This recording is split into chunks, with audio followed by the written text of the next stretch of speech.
बिस्मिल्लाहिर्रहमानिर्रहीम, अस्सलाम वालेकुम नाज़रीन, आप देख रहे हैं news one tonight with me Syed Asim Raza. और आज के प्रोग्राम के पहले हिस्से में सबसे पहले हम बात करेंगे मौलाना फजलुर रहमान साहब की आज की प्रेस कॉन्फ्रेंस। बहुत सारे शिकवे और इशारे किसकी तरफ थे और शिकवे किससे थे, इस हवाले से भी बात की जाएगी। उसके अलावा पाकिस्तान तहरीक इंसाफ और हुकूमती मुज़ाकरात के हवाले से और अहम आज एक प्रेस कॉन्फ्रेंस भी हुई जिसमें सलमान अकरम राजा, शिबली फराज बैठे, बानी पीटीआई से मुलाकात, एक मुकदमे के सिलसिले में उनका जाना हुआ, क्या मामलात हैं उसके ऊपर बात की जाएगी। पीपल्स पार्टी के शिकवे, जिस तरह उनकी सीईसी का इजलास था और अब गवर्नर पंजाब खुलकर सामने आके बात कर रहे हैं और वैसे दबे अल्फाज में वो काफ़ी अरसे से शिकवे शिकायतें कर रहे थे। यानी हुकूमत के लिए भी कुछ मामलात जो हैं, क्योंकि एक कोलिशन हुकूमत जो होती है तो नाराज़गियाँ मोल लेनी पड़ती हैं। हम बात करेंगे सबसे पहले हिस्से में असलम गौरी साहब से, तर्जुमान है JUIF के। खुशामदीद कहते हैं असलम गौरी साहब आपको। बहुत शुक्रिया जी, बहुत मेहरबानी। मौलाना साहब की जो आज की प्रेस कॉन्फ्रेंस थी और ख़ास तौर पे जिस तनाजुर में उन्होंने इशारे दिए, उन्होंने कहा कि सिक्योरिटी के हवाले से अगर बात की जाए तो जो ज़िम्मेदार हैं उनसे शिकवा है। फिर उसके बाद दहशत गर्दी के हवाले से उन्होंने बात की तो उन्होंने कहा कि लकी मरवत और उसके मुलिका इलाकों की बात करते हैं तो वहाँ पर दहशत गर्दी है। और साथ साथ अगर हम बात करें अफ़गानिस्तान के तनाजुर में भी उन्होंने कहा कि जी एक दूसरे के लिए बहुत अहम और ज़रूरी हैं, लेकिन सबसे ख़तरनाक बात जो ये की गई कि उनका ख़दशा, उनका ये मेरा ख़दशा है, अल्लाह ना करे ऐसा हो कि कोई नक्शे में जोग्राफियाई तब्दीली की तरफ जा रहे हैं या की जाने की कोशिश की जाएगी।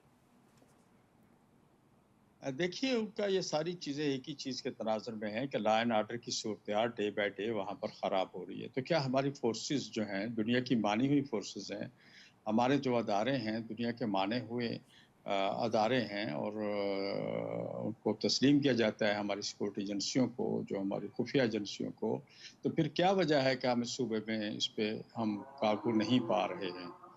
तो इसलिए उनकी तरफ से ये जो शिकायत है वो उसी सिलसिले में है और ख़ास करके उनके अपने एरिया में। और देखें आप, करक है, लकी मरवत है, फिर इसी तरह आपका जनाब डेरा इस्माइल खां है, बल्कि उनका जो अपना घर है उसके इर्द गिर्द का माहौल भी सबको पता है।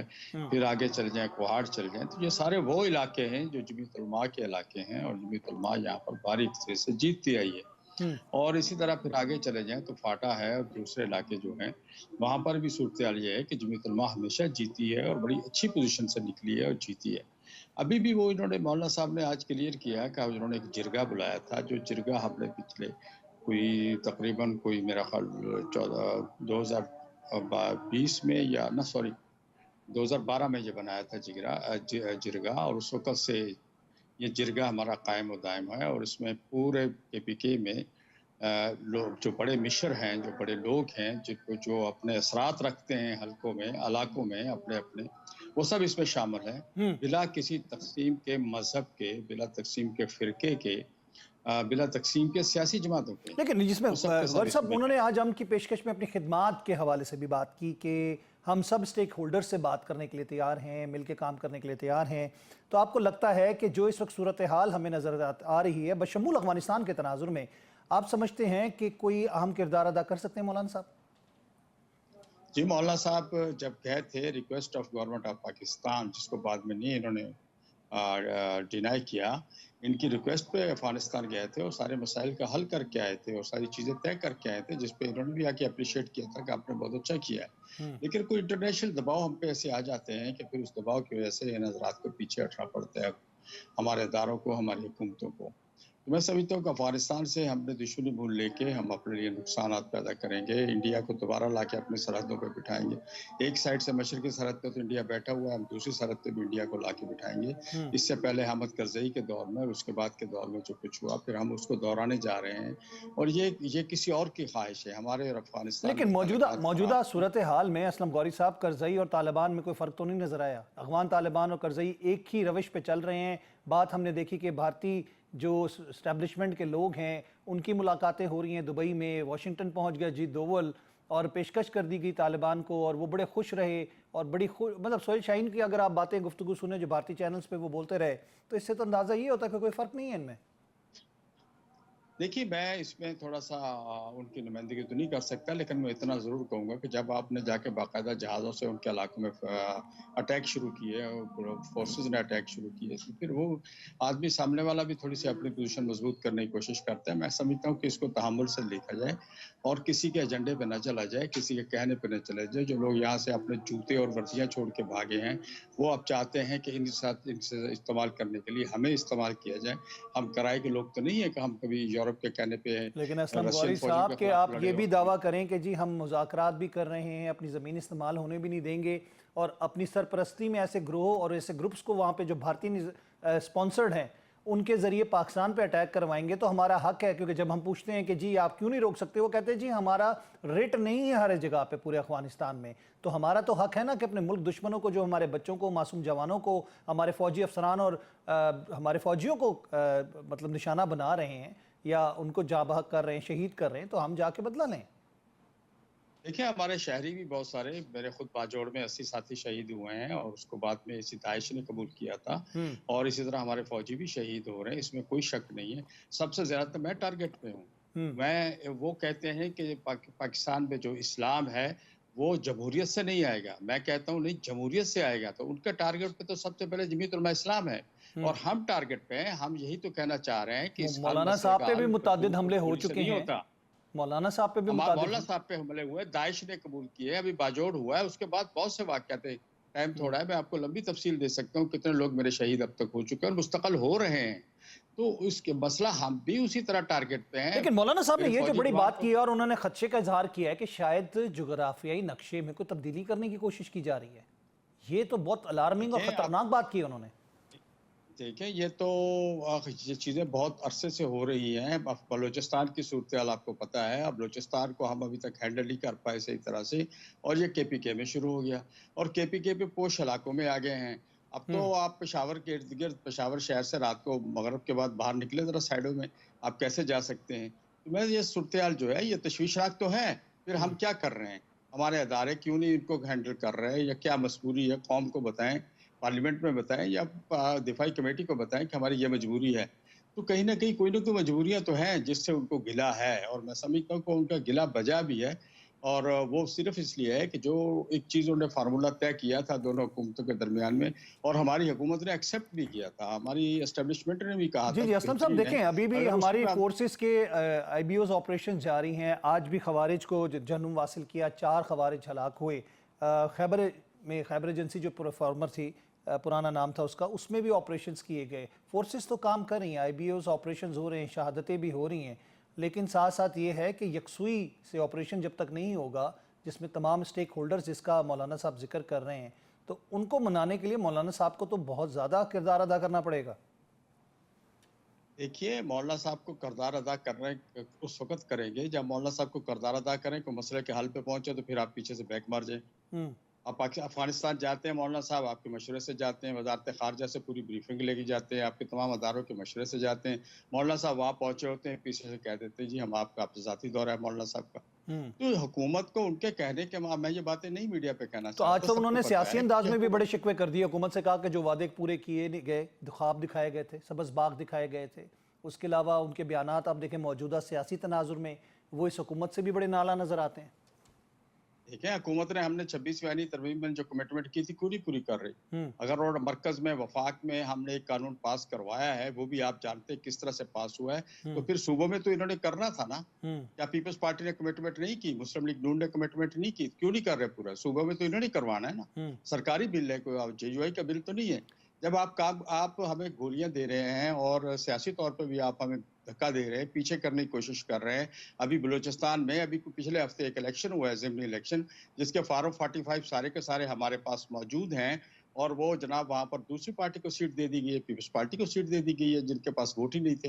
हुँ, तो गिले-शिकवे हम नहीं करेंगे तो किससे करेंगे? हुँ, हम इसको इस अंदाज में नहीं बात करेंगे तो हम पाकिस्तान के मीडिया से अपने भाइयों से करना चाहते हैं और उनके कानों तक भी पहुँचाना चाहते हैं कि जो ज़िम्मेदार हैं कि भाई इन मामलात को देखो। आप किसी को कोने से लगाने, नुक्कड़ में लगाने, दीवार से लगाने या किसी के कहने पे ये करने से मसाइल हल नहीं होंगे। हमने देखो, हमने कौम परस्तों को नुक्कड़ में नहीं लगा सके बलूचिस्तान में। और मुझे याद है, जो मेरे होश में है, कि अकबर बुगटी साहब जब गवर्नर बने थे जुल्फिकार अली भुट्टो के दौर से, उस दौर से आज तक वहां पर हम लोग ये सारे वहां पर हमारी पुलिस भी, फोर्सेस भी, सब कुछ वहां मौजूद है। ऑपरेशन पे ऑपरेशन हो रहे हैं, लेकिन बलूचिस्तान कहाँ खड़ा हुआ? पहले से बदतर हुआ या अच्छा हुआ? आपने केपीके में कितने ऑपरेशन किए हैं और कब से कर रहे हैं? केपीके के लोग आके केपीके वो उन इलाकों में जहाँ ऑपरेशन हो रहे हैं, लोग कैंपों में पड़े हुए हैं या छोड़ के शहरों में आ गए। इस्लामाबाद की देखें कितनी आबादी बढ़ गई है, लाहौर की देखें, फैसलाबाद की देखें, गुजरांवाला की देखें आप। ये सारे बेचारे वहां से घर बार छोड़ के भाग के इधर आ गए हैं। बच्चे इस्लामाबाद में छोड़े, जाके नौकरियां कहीं और करते हैं। जा घर बार छोड़ना बहुत मुश्किल होता है रजा साहब। और ये लोग पिछले 15-20 साल से ऑपरेशनों को फेस कर रहे हैं। आप इस तरह के ऑपरेशन करते रहे, फिर खुद ही फैज हमीद साहब सबको वापस लेके आ जाएं, तो फिर इस तरह मसला हल तो नहीं होगा। या तो आप ऑपरेशन करें या सियासी तौर पर उनके साथ बैठ के मसला हल करें। तो ये मसाइल पैदा हुए हैं पिछली हुकूमत में, और ये लोगों को जो वापस लाया गया है वो उससे मसाइल पैदा हुए हैं। आज भी नमाज असर के बाद केपीके में थानों के दरवाजे बंद कर दिए जाते हैं, पुलिस अंदर महदूद हो जाती है, बाहर सब के सब वो जंगजू फिर रहे होते हैं गन्ने और असला लेके। तो इस सूरत हाल को आप क्या कहेंगे कि खुदा न खास्ता हम कहाँ जा रहे हैं, किस तरफ जा रहे हैं, क्यों हम इनको कंट्रोल नहीं कर पा रहे?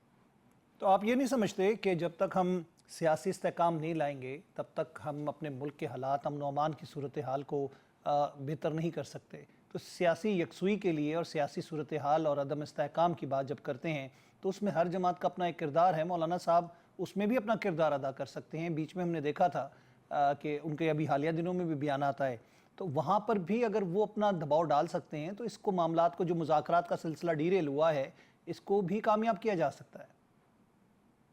देखें, मेन स्टेक होल्डर तो हमारी गवर्नमेंट है ना। गवर्नमेंट अगर नहीं चाहेगी तो कैसे होगा? अब आज तक वजीर आला केपीके और गवर्नर केपीके गए हैं वहां पर, जाके इन्होंने पाराचरार में पता किया है वहां पर क्या, और कुर्रम में पता किया है। जा सकते हैं? नहीं जा सकते। जब आप पपट बिठाएंगे, जब आप अपनी मर्जी के लोग बिठाएंगे जिनका आवाम के अंदर से नहीं होगी, आवाम से राब्ते नहीं होंगे, आवाम उनकी बात सुनने के लिए तैयार नहीं होंगे, तो फिर ये मसाइल पैदा होंगे। इसकी वाहद हल यही है, जो मैंने पहले भी अर्ज करता रहूं, अभी आपने भी उस पॉइंट को लिया है, कि जब तक अवामी नुमाइंदे सही इंतखाबात के जरिए असल अवाम के नुमाइंदे असम्बलियों में नहीं होंगे, ये मसाइल हल नहीं हो सकते। ये सियासी मसाइल हैं, इनको सियासी तरीके से जिरगे, ये आज से थोड़ी है। पाकिस्तान बनने से लोग ये लोग हैं, हम लोग तो ये बचपन से सुनते आ रहे हैं जी, वो वहाँ असला की फैक्ट्रियां बनी हुई हैं, असला आम मिलता है, लेकिन अब वो हमारे ऊपर क्यों इस्तेमाल होना शुरू हो गया? ये हमें सोचना होगा कि ये लोग जो हमारे लिए कुर्बानियां देते थे, ये लोग जो हमारे लिए जाके कश्मीर में इंडिया के साथ लड़ते थे, आज हमारे लिए मुश्किल क्यों पैदा कर रहे हैं? हम अपनी पॉलिसियों को हमें गौर खोज करना चाहिए, और गौर खोज कौन करेगा? वो करेंगे जो अवामी नुमाइंदे होंगे, जो उनके अंदर रहते हैं, जो फॉर उनके अंदर इंस्टेंस उठते एक हैं, चीज, बैठते एक हैं, जो उनके तसव्वुर कर ली मसाइल को, जाए उनकी दुख और तकलीफ को समझते हैं। गौरी साहब, अगर इस बात को एक तसव्वुर कर लिया जाए कि सारे सियासतदान जो हैं, क़यादतें, मैं तमाम पॉलिटिकल पार्टीज़ की बात नहीं कर रहा, क़यादतों की बात कर रहा हूँ, मौलाना साहब अगर उनको बिठा के इसके ऊपर एक जिरगा या फिर एक जिसे कहते हैं ना कि APC कर ले, तो आप समझते हैं कि वो कारगर होगी चीज़? क्योंकि उन्होंने बयान दिया था कि जरदारी साहब, नवाज शरीफ साहब, इमरान खान साहब का इम्कान है कि शायद आपस में बैठ के मामलात को तय करें। देखिए, नवाज शरीफ साहब लाहौर में बैठे हैं, शहबाज शरीफ साहब इस्लामाबाद में बैठे हैं, जरदारी साहब कराची में बैठे हैं। उनको नहीं पता वहां की सूरत क्या है। वहां की क्यादत जो वहां रहती है उसी को पता है वहां क्या सूरत हाल है। जिसके घर में आग लगी हो उसे पता होता है आग की तपश कितनी है। मौलाना साहब जो बोल रहे हैं किसी वजह से बोल रहे हैं। इन हजरात के लिए तो आराम से बैठे हुए इस्लामाबाद में बैठे हुए हैं। और जरदारी साहब तो आपको पता है मेरे बड़े मोहतरम है, बड़ी उनकी इज्जत जाती तौर पर करता हूँ। उनको तो कंदकोट, कश्मीर और शिकारपुर का भी नहीं पता वहाँ क्या हो रहा है। तो उनको क्या पता कुर्रम में क्या हो रहा है, उनको क्या पता फाटा में क्या हो रहा है, और वजीरिस्तान में क्या हो रहा है। वहाँ के हालात सबको पता है। और अब तो शहरी इलाकों में आ गए हैं, नहीं, अब तो लेकिन मर्दान कच्चे के में जा डाकू भी तो, चुके हैं, अब तो कच्चे हर के तरफ डाकू फैल भी गया तो है। गौरी साहब अभी तक काबू नहीं है। वहाँ पे भी तो देखें वही हालात हैं। वो कौन से अमन अमान की सूरत हाल ठीक है कि वहाँ से दिन की रोशनी तक में लोग नहीं गुजर सकते? जी, मैंने लाड़काना जाना था, मुझे कल कहा गया कि आपने दिन में सफर करना है, रात को नहीं लेटना, बल मगरब से पहले आपने जहां भी जाना है स्टे करना है। तो ये सूरत-ए-हाल तो अंदरूनी सिंध में भी है। तो मैं समझता हूं कि जहां तक केपीके की वो क़यादत जो केपीके में है मौजूद रहती है, जिनके घरों में आग लगी हुई है, आप उनको बिठाएं, उनसे पूछे मसले का हल क्या है, वो आपको मसले का हल देंगे। आप उनसे मसले का हल ना पूछें और अपनी मर्जी से फैसले करें, और जी ऑपरेशन ऑपरेशन ऑपरेशन, कितने ऑपरेशन आपने किए, क्या मिला ऑपरेशन से? वहां कुछ मिल गया? आज फिर आप ऑपरेशन कर रहे हैं। तो क्या वो इतने पैदा हो गए कि आपके कंट्रोल में नहीं आ रहे? ऑपरेशन दर ऑपरेशन दर ऑपरेशन दर ऑपरेशन, तो जिनके घर पे ऑपरेशन हो रहा है, जिनके घरों पे बम मर रहे हैं, मारे जा रहे हैं, जिनके घरों पे टैंक गोले चल रहे हैं, उनसे पूछो उनके ऊपर क्या बीतती है। ठीक हो गया। जिसकी किसी गरीब का घर एक दफा टूट जाए ठीक, दोबारा बनता है? बहुत बहुत शुक्रिया असलम गौरी साहब, आपने अपना कीमती वक्त दिया, प्रोग्राम के पहले हिस्से में हमारे साथ रहे। असलम गौरी साहब, तर्जुमान JUF के प्रोग्राम में आगे ब्रेक की तरफ जाएंगे, उसके बाद दोबारा मिलते हैं। वेलकम बैक नाज़रीन, एक दफ़ा फिर खुशामदीद कहते हैं आपको प्रोग्राम न्यूज़ वन टुनाइट में। प्रोग्राम के इस हिस्से में हमारे साथ मौजूद हैं पाकिस्तान मुस्लिम लीग नून के मेंबर कौमी असम्बली सीनियर रहनुमा हैं डॉक्टर जुल्फ़िकार भट्टी साहब। भट्टी साहब, इस वक्त हम देख रहे हैं कि हुकूमत के इत्तेहादी समेत और जो मुज़ाकरात वाले पार्टी है यानी कि पाकिस्तान तहरीक इंसाफ और फिर मौलाना साहब की आज प्रेस कॉन्फ्रेंस, ये कुछ नज़र ये आता है कि हुकूमत के ऊपर बहुत ज़्यादा शदीद नज़ला गिरने वाला है, एतराज़ात का भी और वादे वफा ना होने के हवाले से भी। इस सिचुएशन में पीपल्स पार्टी की तरफ से एतराज़ात की बात करें तो उसको कैसे देखेंगे? और मौलाना साहब ने आज जो कहा कि जो वादे हुए वो पूरे नहीं हुए, तो इसका जवाब दीजिए। पीटीआई ने खुद, आपको पता है कि तकरीबन 42 डेज तक उन्होंने उस पे रिटर्न मुज़ाकरा जो उनके डिमांड्स थी वो पेश नहीं की थी। उसका डिले का जो उसमें मसला था वो उनका था, हमारी तरफ से मसला नहीं था। और हमें यही खदशा था कि ये करेंगे और इसको बात को किसी और एंगल में ले जाएंगे, इसीलिए हमने कहा कि अपने जो डिमांड्स हैं वो रिटर्न दें। एक बात तो ये है। दूसरी बात ये है कि देखें, आप अब ये मुझे बताएं, अगर उनकी सिंसियरिटी है तो उसमें 23 और 28 में कितना 5 डेज का फर्क है? उसमें कौन सा इशू था? वही बात थी कि ये तो पहले अनाउंस हो गया था कि 28 को यानी 28 तारीख को दोनों टीम जो है ना, हमारी हुकूमती मुज़ाकरात वाली टीम और वो पीटीआई की टीम आपस में मिलेंगे। देखें, हम हैं इत्तेहादी, हमारे में 7 जमातों नहीं सर, आप ने गवर्नमेंट हैं, बैठ इत्तेहादी के, दूसरे हैं। आप तो गवर्नमेंट हैं। जी हम गवर्नमेंट हैं, लेकिन हमारे साथ जो इत्तेहादी हैं, हमने ज़ाहिर है उनके साथ एक मशावरत के साथ इस प्रोसीजर को आगे लेके जाना है। तो इसमें ज़ाहिर है मशावरत में 1 हफ्ता तो कम से कम लगता है इस मामलात में। तो 28 उन्होंने 23 को ही उन्होंने कहा कि जी नहीं तो कमीशन बनाने के पीटीआई हवाले से तो पहला जो मुतालबा सबसे बड़ा यही है, उसमें कमीशन बनाने के हवाले से बात हो रही है। तो कमीशन बनाने के हवाले से तो आपके बहुत सारे मेम्बरान उस चीज़ का इंदिया दे चुके हैं कि इसके बारे में तो सोचा भी ना जाए। और दूसरा फिर बानी पीटीआई ने कह दिया कि इनकी नीयत में शक नज़र आता है। तो देखें, उन्होंने अपनी शराइत पे मुज़ाकरात करने हैं, तो फिर वो सिर्फ उस मुज़ाकरात की बात ना करें, वो सिर्फ ये कि हमें लिख के दें कि ये यही जैसे लिख के दें, उन्होंने कहा हमने इससे आगे पीछे नहीं होना। ये मसला नहीं है। देखें, मुज़ाकरात का मतलब होता है कि कुछ गिव एंड टेक होती है, कुछ जो चीज़ें भी इसमें होनी है वो एक पाकिस्तान के कानून, पाकिस्तान के आइन और अदालतों में केसेस हैं, और उस पर सारी चीज़ों को जो लॉ और कॉन्स्टिट्यूशन को जो है वो करस्पॉन्ड करे, उसी पे बात होनी है ना। लेकिन बड़ी साहब बात ये आती है कि कमीशन के क़याम के हवाले से जो मुशावरत या फिर शराइत के हवाले से जो मुशावरत, आप इत्तेहादियों की बात करें, इत्तेहादी आप पे खुद ट्रस्ट नहीं करे, वो शिकायतें कर रहे हैं कि आप जो ख्वाब दिखाते हैं वो पूरे नहीं होते। मौलाना साहब ने भी यही बात कर दी, 26वीं तरमीम में जो वादे किए वो पूरे नहीं हुए। देखिए, मैं आपको बताऊं कि पोजीशन उसमें ये कोई बहन भाइयों वाला, बहन भाई भी हो ना, भाई भाई भी हो, तब भी वो घर में बात होती रहती है कि जी आपने मेरे से ये बात नहीं पूछी, आपने मेरे से ये बात नहीं पूछी। इसमें कोई ऐसी बात नहीं है। देखिए, हमने कोई भी फैसला आज तक ऐसा नहीं है जो पाकिस्तान पीपल्स पार्टी और हमारे साथ जो MQM है और दूसरी जमातें हैं उनकी मशावरत के बगैर किया हो। और इसीलिए हमारी चली और अभी कर रही है को ले, और इंशाल्लाह तक अल्लाह देख ले। उन्होंने भी उन खदशात को, जो ये बार बार बात हो रही थी कि पीपल्स पार्टी नाराज है, तो उन्होंने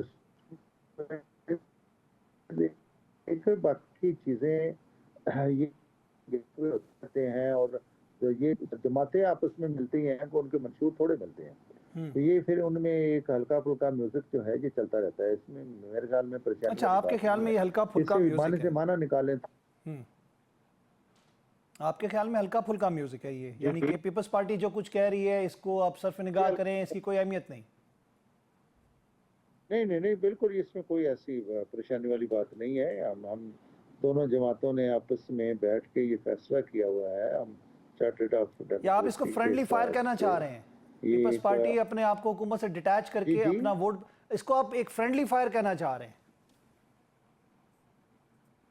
नहीं नहीं, फ्रेंडली फायर नहीं है। देखिए मैं आपको बता जैसे एक आपस में हमारा एक ज़ाहिर पाकिस्तान मुस्लिम लीग के पास ज्यादा सीटें थी हम्म तो प्राइम मिनिस्टर उनका बना, बाकी हमारा एक आपस में जैसे इत्तेफाक बना है, जो आईने ओहदे कुछ उन्होंने लिए कुछ हमने लिए, जो इस बट सब जगह बीच में स्टैंडिंग कुछ कमेटियों कुछ के कुछ चेयरमैन और थे पीछे वो मकासद नजर आ रहे हैं, कुछ शोर शराबा और कुछ खबरें ऐसी भी थी कि बिलावल साहब को वजीर आजम बनाने के हवाले से बात थी।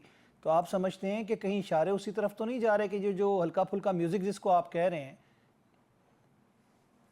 ऐसी कोई बात ही नहीं है। पहली बात तो ये है कि अल्लाह ताला के फजलो करम से जो पाकिस्तान मुस्लिम लीग नून और मियाँ शहबाज शरीफ साहब प्राइम मिनिस्टर हैं, इंशाल्लाह 5 साल ये अपने पूरे करेंगे हम्म और इंशाल्लाह ताला यही प्राइम मिनिस्टर 5 साल पूरा करेंगे और यही इत्तेहादी हुकूमत। ये लोगों के मतलब लोगों के आखिर लोगों ने अपनी बातें करते रहना है, इसमें कोई एक जरा बराबर नहीं। ये भी इनको बड़ा शौक था पीटीआई को भी, कोई ये हमारे वहाँ पे एस्टेब्लिशमेंट के साथ मुज़ाकरात हो रहे हैं या हो रहे हैं या हो जाएंगे या हम वहाँ करीब हो जाएंगे, ये बातें बस ऐसे ही हैं। ये देखें जो भी होना है इसी इसी प्लेटफॉर्म से होना है, नंबर वन। और बाकी जो जिस जिस पैटर्न जिस स्ट्रक्चर में हुकूमत चल रही है इसी ने 5 साल चलना है। लेकिन आपकी क़यादतों की जानिब से हम देखें, जब से मुज़ाकरात शुरू हुए, चाहे ख्वाजा आसिफ की बात करें, चाहे आप राना सनाउल्लाह की बात करें, एहसन इकबाल साहब की बात करें और दीगर जो क़यादत जिनको नवाज शरीफ ग्रुप समझते हैं या मरीम नवाज ग्रुप समझा जाता है, ये तो एक चीज़ बड़ी तयशुदा इस वक्त डिस्कस होती है, उनकी तरफ से मुज़ाकरात के ऊपर और मामलात के ऊपर बड़ी सख्त तनकीद होती रही। यानी कि विद इन द पार्टी हम ये समझते हैं कि वो ये चाह रहे हैं कि ये मुज़ाकरात इनके साथ ना हो। देखिए इसमें एक होता है आपका इनफरादी तौर पे आपका कोई भी किसी चीज़ पे तबसरा करना या आपकी राय होनी। देखें ये एक हर लीडर का, हर वर्कर का, हर जो है जमात का, हर जो है मिनिस्टर का, या ये कहें कि वो एक इनफरादी राय पे चीज़ें होती हैं। एक होती है इज्तिमाई।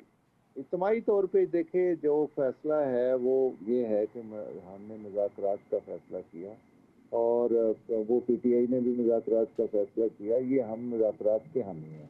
इसमें कोई बेशक किसी के तफज़ात हों, किसी के इनफरादी राय हो, कोई क्या सोचता हो, लेकिन फैसला पार्टी का ही होता है और फैसला वही होता है जो इज्तिमाई होता है। तो उसमें कोई किसी किस्म की वायलेशन नहीं है, इसलिए मैं नहीं समझता कि अगर किसी ने इनफरादी तौर पे ये देखिए बात भट्टी की हो साहब, जब तो आप वो किसी अपने से फतवा मुज़ाकरात की बात करते हैं तो सीबीएम्स होते हैं, कॉन्फिडेंस बिल्डिंग मेजर्स लिए जाते हैं, दोनों तरफ से लगाई जाने वाली आग को ठंडा किया जाता है, उसके बाद एक टेबल पे बैठा जाता है। यहाँ पे तो आग भी लगी हुई है और उसके साथ मुज़ाकरात भी चल रहे हैं। यही मेरा मकसद है देखें पूछने का। देखें मेरा ये देखें आप, ये हमारी साइड से तो नहीं, हम तो बड़े पुरसकून तरीके से और बड़े नहीं, एक आपकी सीनियर क़यादत का मैंने नाम लिया है, उनके बयानात पढ़ लें आप, अभी आप चले जाएं देख लें सारे उनके तो बयानात उस क्या हैं। आ, आप देखें ना, आप ट्वीट भी देखें ना, बानी पीटीआई ने किस किस्म के ट्वीट किए, उन लोगों ने कैसे कैसे बयानात दिए। अभी मुज़ाकरात की बात, ये तो चलो मैं कहता हूँ अभी उन्होंने 23 को ये मुज़ाकरात का एंड करने का ऐलान किया। इससे पहले मुझे आप बताएं कि असेंबली में उनका क्या रवैया रहा है, ये मुझे बताएं।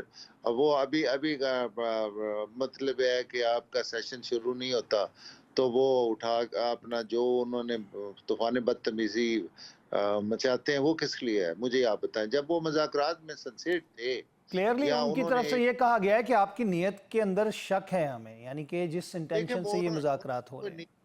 इजाद किया हुआ है जो उनको पहले 23 से पहले ही पता था। हम्म ये ऐसी बातें नहीं है। ये देखें होता ये है कि आप देखें बदगुमानी में जाएं, आप किसी सस्पिशियस में जाएं, आप परसेप्शन में जाएं तो आप उसमें किसी चीज पे चले जाएं तो वो एक आपकी अपनी एक जाती राय होती है। डॉक्टर साहब, और इसमें इसमें मैं मौलाना साहब ने पहले भी कहा था और अभी भी ये बात कहीं ना कहीं इस बात को डिस्कस किया जा रहा है, क्या जरदारी साहब, मियां नवाज शरीफ साहब और बानी पीटीआई की कोई मुलाकात कुछ मामलात को हल करने के लिए पॉसिबल हो सकेगी? आप समझते हैं कि ऐसा कुछ होगा? देखें,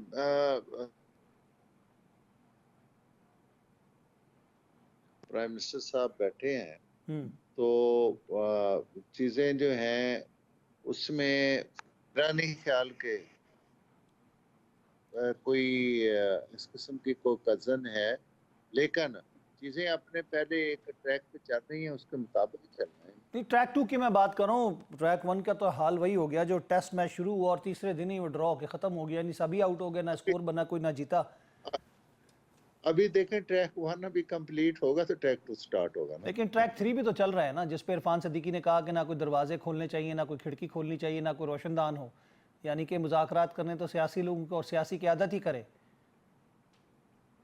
नहीं तो सियासी क़यादत नहीं करने हैं, और किसने करने हैं? नहीं, वो एक मुलाकात का तस्करा जो बैरिस्टर अली गौहर साहब के हवाले से बात हुई थी, बैरिस्टर गौहर साहब के हवाले से, सॉरी, तो आप ये समझते हैं कि आप लोगों को भी खदशात लाहक हो गए? आप लोगों को भी नियतों में फतूर नजर आ रहा है? नहीं, हमें कोई खदशात लाक नहीं हुए। मेरी बात सुन लें, उसमें ये था कि गौर साहब मिले थे तो गौर साहब ने खुद ही कहा कि वहाँ पे हमारी सिक्योरिटी के बारे में गुफ्तगू हुई थी पेशावर में। उन्होंने ये खुद इस पे पॉलिटिकली देखें, वहाँ पे भी इनको एक शटअप कॉल कह लें या एक किस्म की इनको यही मैसेज था कि आप जो पॉलिटिकल डायलॉग है वो पॉलिटिकल पार्टीज ही आपस में करें, उसमें फौज इन्वॉल्व नहीं होगी।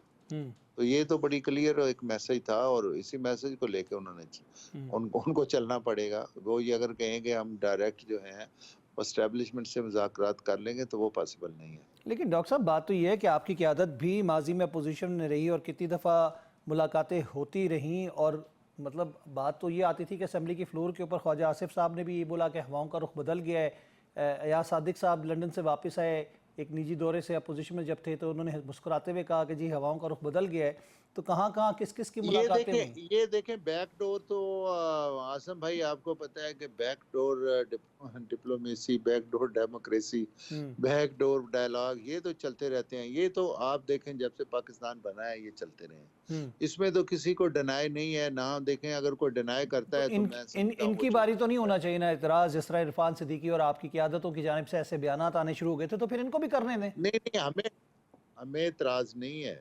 देखें बैकडोर तो वो चलते रहते हैं, लेकिन मैं समझता हूँ कि फेस पे जो है वो पॉलिटिकल पार्टीज नहीं रहना है। मैं तो बिल्कुल इसके ये आप मत समझें कि ये जाके को देखें ये गौर साहब वहाँ बैठेंगे या कोई पीटीआई का लीडर जो है वो चीफ ऑफ आर्मी स्टाफ के साथ बैठ के अपने ISI के DG के साथ बैठ के अपने मुज़ाकरात करेगा। It is not possible. तो आपके ख्याल में कि ये पॉसिबल नहीं है, लेकिन अक्सर वो पॉसिबल हो जाता है जब बाद में हक़ाइक़ खुलते हैं, और ये पाकिस्तान की तारीख है। नहीं, मैं कह रहा हूँ अगर वो भी मुज़ाकरात होने हैं वो फिर भी हुकूमत के जरिए होंगे। इसमें जो पार्टीज हैं वो वही होंगी कि एक PTI होगी और एक उनकी जानिब से एतराज़ ये भी उठाया जाता है कि बेख्तियार ये कमेटी है मुज़ाकरात की, हमने फ़ोटो सेशन के लिए नहीं जाना, या चाय जो पिलानी है वो आप अपने खुद पी लें। और आपकी जो उस वक्त तर्जुमानी कर रहे हैं कमेटी की इरफान सिद्दीकी साहब, उन्होंने कहा कि दीवारों से बातें करना हमें तो पसंद नहीं है, तो मुज़ाकरात के लिए आएंगे तो होगी। तो इसका मतलब उनको एतमाद सादी का फुकदान उनको भी है और जो जिनसे मुज़ाकरात हो रहे हैं उनको भी है। देखें, ये तो इरफान सिद्दीकी साहब भी उस जिस बैकग्राउंड में उन्होंने बात की है वो बता सकते हैं, लेकिन मैं ये इतना बता दूं कि बिल्कुल ये पॉसिबल नहीं है और कि वो खुद ही जाके अपने इस मुज़ाकरात को आगे लेके चलेंगे। आ रही है आवाज़? जी आ रही है, बिल्कुल आ रही है। मुज़ाकरात को लेके चलेंगे। उसके फेस पे मैं कहता हूँ बेशक जो है देखें उसमें स्टेक होल्डर जो है वो एस्टेब्लिशमेंट ही होगी। मैं एक मिसाल दे रहा हूँ और उनकी भी यही ख्वाहिश है अपना PTI की भी हमें वहां से गारंटी हो। स्टेक होल्डर तो शायद एस्टेब्लिशमेंट ही होगी, लेकिन उसमें जो फ्रंट पे है मुज़ाकरात तो दोनों जमातों ने ही करने हैं, और लेकिन वो मुज़ाकरात में स्टेक होल्डर के साथ साथ मुज़ाकरात डिसीजन मेकर का इसके ऊपर यही सोचा जा रहा है कि उसको भी देखा जाए कि जिसने फैसला, जिसके पास इख्तियार है, क्योंकि बानी से मुलाकात के हवाले से बड़ी कन्फ्यूजन्स देखी गई। अभी सेनेट के चेयरमैन ने एक प्रोडक्शन ऑर्डर की एक मेंबर के, उस पर उन्होंने एहतजाजन पीपल्स पार्टी के यूसुफ रज़ा गिलानी साहब ने उसको चेयर करना छोड़ दिया। तो ये तमाम शकूक व शबाहत मौजूद हैं। बहुत बहुत शुक्रिया जुल्फ़िकार भट्टी साहब, आपने अपने कीमती वक्त दिया हमें। प्रोग्राम में आगे ब्रेक की तरफ जाएंगे, उसके बाद दोबारा मिलते हैं। वेलकम बैक नाज़रीन, एक दफ़ा पे खुशामदीद कहेंगे प्रोग्राम न्यूज़ वन टुनाइट में। हमारे साथ प्रोग्राम के इस हिस्से में मौजूद हैं सीनियर रहनुमाए पाकिस्तान तहरीक इंसाफ के शौकत यूसुफजई साहब हमें ज्वाइन कर चुके हैं। अस्सलाम वालेकुम। शौकत साहब, इस वक्त हलचल हम देख रहे हैं आपकी जमात के अंदर भी है, जहाँ सियासी हलचल, मुज़ाकरात का मामला भी है। फिर कुछ चीज़ों में हम देख रहे हैं कि जैसे सूबाई सदर तब्दील कर दिया गया, अली अमीन गंडापुर से ये ओहदा लेकर जुनेद अकबर साहब को दिया गया है और उनको PAC का चेयरमैन भी लगा दिया गया है। तो आप समझते हैं कुछ इत्मीनान साजी का फुकदान है जमातों में, आपकी जमात में एक दूसरे के ऊपर? नहीं, मेरे ख्याल से अली अमीन गंडापुर साहब ने खुद अपनी मर्जी से ओहदा छोड़ा। और फिर दूसरी बात यह कि वो वज़ीर आला हैं, सूबे के और मामलात बहुत हैं और पार्टी के मामलात जो है वो बहुत ज़्यादा हैं। जाहिर है उस पर फोकस करने की ज़रूरत है, पूरे सूबे को ऑर्गेनाइज करने की ज़रूरत है। तो डेफिनेटली उससे पार्टी को तक़वीत मिलेगी और अच्छा हुआ है। एक मशावरत के साथ अगर एक अमल हुआ है तो अच्छी बात है।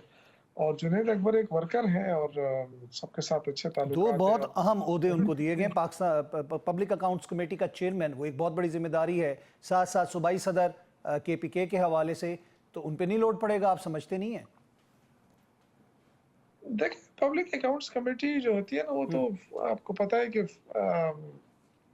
उसकी हफ्ते में या महीने में एक मीटिंग होती है, वो इतना वो नहीं होता है। लेकिन बहरहाल आप सही कह रहे हैं, वो भी एक फुल टाइम वो है। लेकिन क्योंकि सियासत में ज़ाहिर है एक एतमाद वाले बंदे चाहिए खान साहब को, और जुनैद अकबर जो है वो टाइम टेस्टेड बंदा है। जिस तरह अली अमीन साहब थे, इस तरह जुनैद अकबर भी काफ़ी निडर बहादुर किस्म का वर्कर है और उनकी भी खिदमत है पार्टी के लिए, तो ठीक है।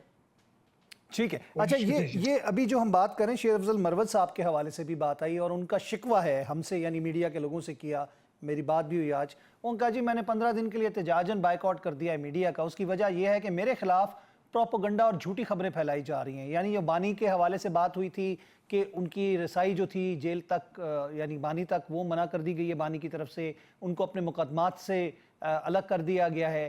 तो क्यों ऐसा क्यों चल रहा है पार्टी के अंदर, ये इस तरह के मामला क्यों हैं? मेरे ख्याल से शेर अफजल मरवत के खिलाफ इतना सख्त रवैया नहीं अपनाना चाहिए था पार्टी को।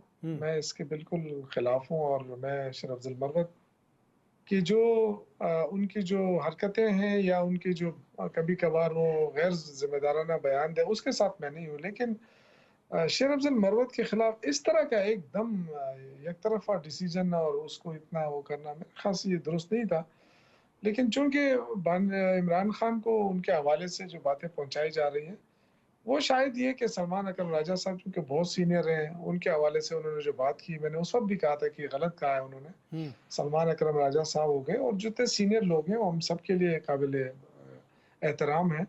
तो उनके बारे में सोच समझ के बात करनी चाहिए। फिर पार्टी के हवाले से आप जो बात करते हैं तो वो भी बड़ी सोच समझ के करनी चाहिए। तो चूंकि शेर अफजल मरवत मेरा क्लास फेलो भी है और मेरी बड़ी ख्वाहिश रही थी कि वो चले पार्टी सियासत के अंदर, लेकिन वो मिसफिट होते जा रहे हैं और खुद अच्छा, अपने आप को आप मिसफिट ये कर कहना रहे चाह रहे हैं, ये आपका जाती राय है या पार्टी का मौकिफ है कि वो मिसफिट है इस पार्टी में?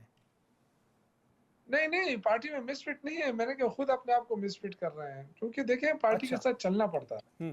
लेकिन शिकवा तो वो मीडिया कभी से कर रहे हैं। आपको हम तो यही कह रहे हैं कि पार्टी के अंदर से खबरें आ रही हैं, मीडिया ने भी इसी को कोट किया, सलमान अकरम राजा और उनके दरमियान जो कुछ मामलात हैं, तो उस पे वो मीडिया से नाराज क्यों हो रहे हैं कि जी 15 दिन के लिए एहतजाजन में मीडिया से बाइकआउट कर रहा हूं। तो ये एक समझ से बालातर थी। लग ये रहा है कि ये खबरें जो आई हैं ये सारी झूठी हैं। शेर अफजल मरवत, मैंने आपसे अगेन कहा ना, बड़ा नर लड़का है, बड़ा बहादुर लड़का है। लेकिन मैं ये कह रहा हूँ कि थोड़ा बहुत अपने आप पे कंट्रोल कर ले। मुश्किलात वो अपने लिए खुद बना रहे हैं। सियासी जमातों के अंदर डिसिप्लिन से रहना पड़ता है।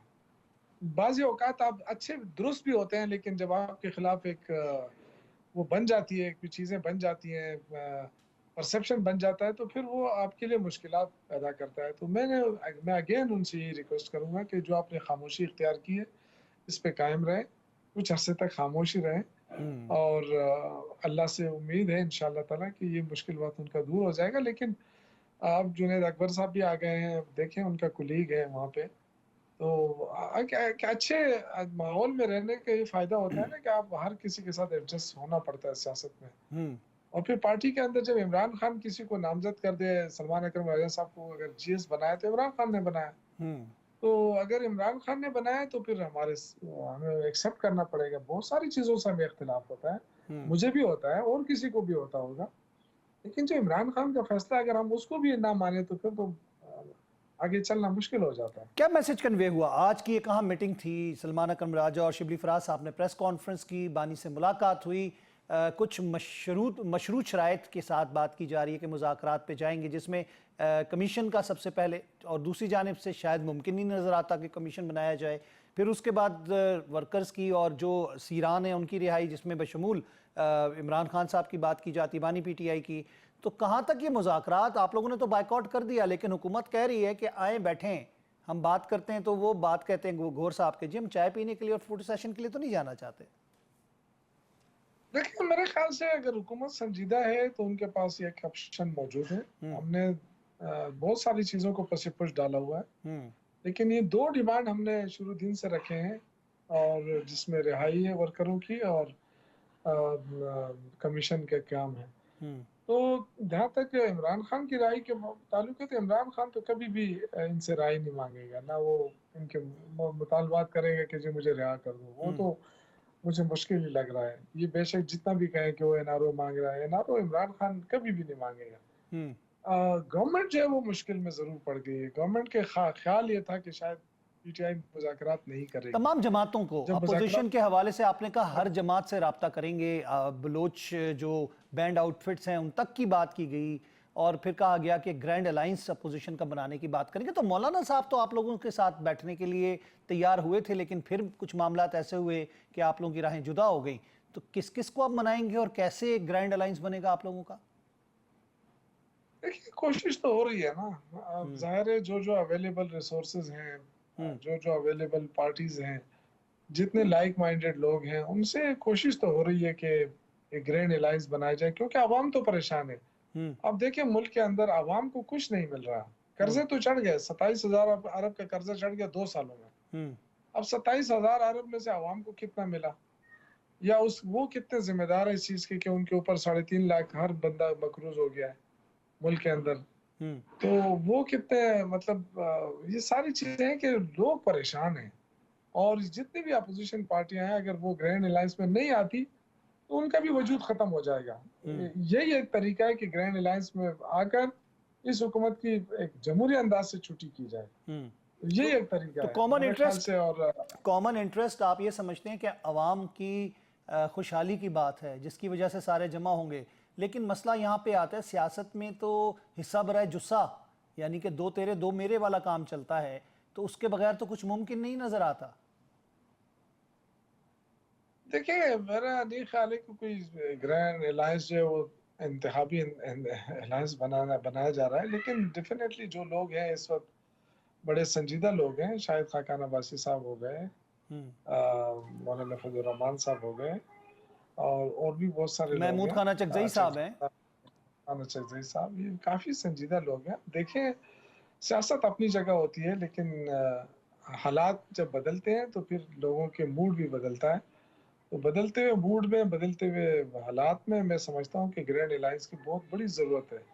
अब देखें किसी नवाबजादा नसरुल्लाह साहब ने तो पैदा होना नहीं है।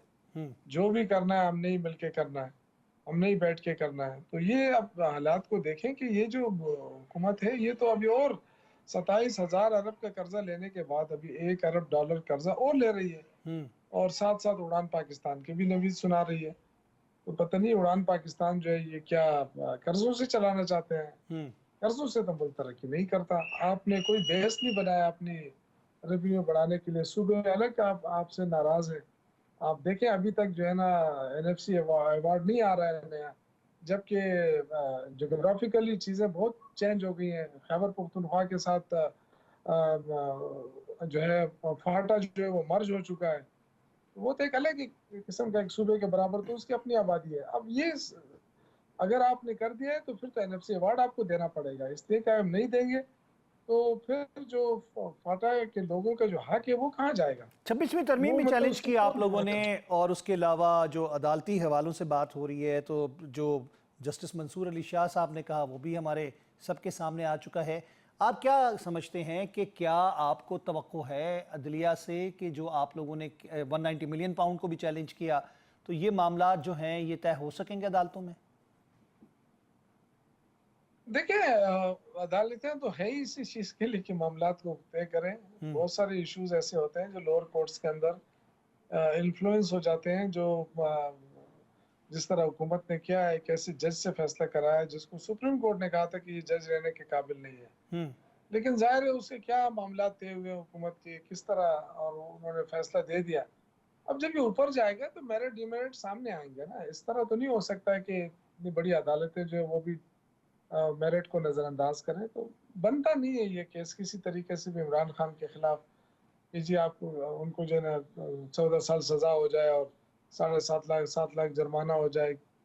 तो उसमें इमरान खान को ना तो कोई 1 रुपए का फायदा हुआ है, ना इमरान खान ने कौमी खजाने को नुकसान दिया 1 रुपए का। तो फिर इतनी बड़ी सजा, और सजा होने का क्या मकसद बनता है, मुझे तो समझ नहीं आती है। इसीलिए तो ये मौखर होते रहे, बार बार फैसला नहीं सुनाया जाता रहा। उसका मेन मकसद यही था कि हुकूमत ने ये फैसला लिखा है।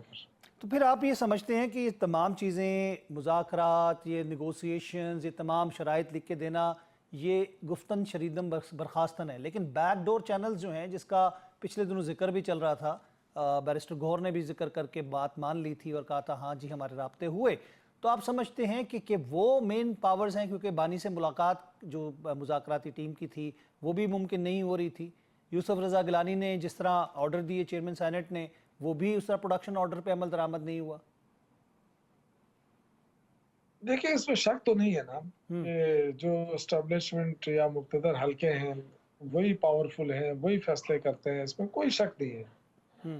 लेकिन ज़ाहिर है कि पॉलिटिकल लोग हैं हम, और हमारी ख्वाहिश थी कि पॉलिटिकली इन इश्यूज को हैंडल किया जाए, लेकिन उसमें लेकिन शौकत बदकिस्मती यूसुफ से साहब, कुछ चीज़ों में ना बाज़ औक़ात फेस ऑफ यूज़ होता है। बज़ाहिर ये ज़ाहिर किया जाता है कि पीछे जो नादीदा ताकतें हैं या फिर इस्टेब्लिशमेंट है वो ये काम करवा रही है या कर रही है, वो कहते कुछ है और होता कुछ है, और कर वो खुद रहे होते हैं और फ्रंट पे ले आते हैं इस्टेब्लिशमेंट को। ये मुतादिद मौक़ों पर ऐसा भी हुआ। नहीं देखिए ये हमेशा इसमें कोई शक नहीं होता है कि जो पॉलिटिकल लोग, एस्टेब्लिशमेंट भी डायरेक्ट ही करती है फैसले, वो भी एस्टेब्लिशमेंट जो है वो हमेशा अपने लोगों को आगे करती है। लेकिन यहाँ पे इशू ये है कि हमारे पास क्या ऑप्शन था। अगर हम नहीं करते तो ये सारी पार्टियां मिलकर कहती कि जी ये सियासी लोगों से बात नहीं करना चाहते हैं, जबकि हमें पता है कि इनके पास इख्तियार नहीं है। जब हमने फैसला कर लिया तो अब देखें कि एक प्रेस कॉन्फ्रेंस ने सब लेकिन कुछ शौकत साहब, खत्म कर दिया। जुज़ियात के मुताबिक अगर हम देखें, वो बहुत सारी चीज़ें ऐसी हैं कि जो आप लोगों के लिए या आपके खिलाफ इस्तेमाल की जाती हैं आप लोगों की चीज़ों के हवाले से, तो उसके ऊपर तो अमल दरामद उस तरह नहीं होता। आपका एक नैरेटिव जो था, खान साहब का जो नैरेटिव था, उसको देखें बानी पीटीआई जो कहते थे, तो उसी के बरक्स ये चीज़ें हुई ना फिर कि आप उनके साथ मुज़ाकरात के लिए बैठ गए, जबकि हर जगह आप इन चीज़ों के मुतालबात को या उनकी बातों को नहीं मानते। मैं बात करूँ फेस ऑफ के हवाले से, उसको ज़रा जहन में रखते हुए इसका जवाब दें। देखिए मैंने अर्ज किया ना कि मुश्किलात तो हैं, हुकूमत के लिए भी आप मुश्किलात है। इस चीज़ को एडमिट करें फिर मेरी बात को, जो मैं कहना चाह रहा हूँ आप समझ भी गए। हुकूमत के लिए मुश्किलात तो है ना। हुकूमत अगर हुकूमत के बस में होता ना तो वो कमीशन भी बना लेती, लेकिन एक तो उनके बस में नहीं है, या फिर दूसरा ये कि वो खौफजदा है। दो चीजें हो सकती है। और हम जो कहते थे कि खौफ जी किस चीज़ का? स्टेटस को का, जिसका बार बार जिक्र किया जा रहा है कि हमारे सेटअप को ना छेड़ा जाए, स्टेटस को चलने दिया जाए। राना सनाउल्लाह की बातें थी, मुख्तलिफ चैनल्स पर उन्होंने बैठ के की। देखिए जो भी हो, ये तो जाहिर है सबको पता है कि क्या इस मुल्क में कौन हुकूमत चला रहा है, निज़ाम कौन चला रहा है। ये तो कोई ढकी छुपी बात तो नहीं है। लेकिन इससे गवर्नमेंट ने अपने आप को एक्सपोज कर दिया। या तो ये ना कहती कि जी मुज़ाकरात करें, हमारे साथ करें, इनको इस कहने की जरूरत नहीं थी। लेकिन जब इन्होंने कह दिया कि आओ हमारे साथ मुज़ाकरात करो, तो फिर जो है ना अपना रवैया दुरुस्त रखना चाहिए था। अपोजिशन अगर चाहे तो, अगर आपको पता है, अगर कुछ भी ना करें और सिर्फ एहतिजाज का ऐलान कर दे तो 2 दिन पहले से ही पाकिस्तान बंद हो जाता है। ये जो 26 नवंबर को हो रहा था ना, उस वक्त भी मैंने ये कहा था कि हमें अटक से पार जाने की भी जरूरत नहीं है। अगर हम वहीं पे बैठ जाते तो ये हुकूमत घुटने टेक देती, इसलिए कि 2 दिन ऑलरेडी हो गए थे मुल्क बंद होने के, 2 ये दिन तो और बंद हो सबको जाते। आश्कार हो गया कि किसके नारों पे और किसके कहने पे यहाँ का रुख किया गया, जबकि यहाँ तक था कि बीच में ये भी कह दिया गया था कि आप बीच में एक जगह पे रुक जाएं। लेकिन चले, वक्त आने वाला बताएगा कि जहाँ सियासी गलतियां नहीं होती हैं नहीं वहां नहीं पर। नहीं नहीं नहीं नहीं, हमें किसी ने नहीं कहा था कि आप बीच में रुक जाएं। इमरान खान ने कहा था डी चौक जाना है, तो डी चौक तो पहुंच गए वर्कर। लेकिन ये जो कहा जाता है ना कि हमला और हुआ है, तो भाई बताया ना किस चीज पे हमला और हुआ है? किसी लेट द टाइम बिल्डिंग पे डिसाइड। कब्जा शौकत किया? साहब बहुत बहुत शुक्रिया, क्या? बहुत बहुत शुक्रिया, आपने अपना कीमती वक्त हमें दिया। नाज़रीन, प्रोग्राम का वक्त खत्म हुआ चाहता है, मैं चाहूँगा आपसे इजाज़त, अल्लाह ने के बाद।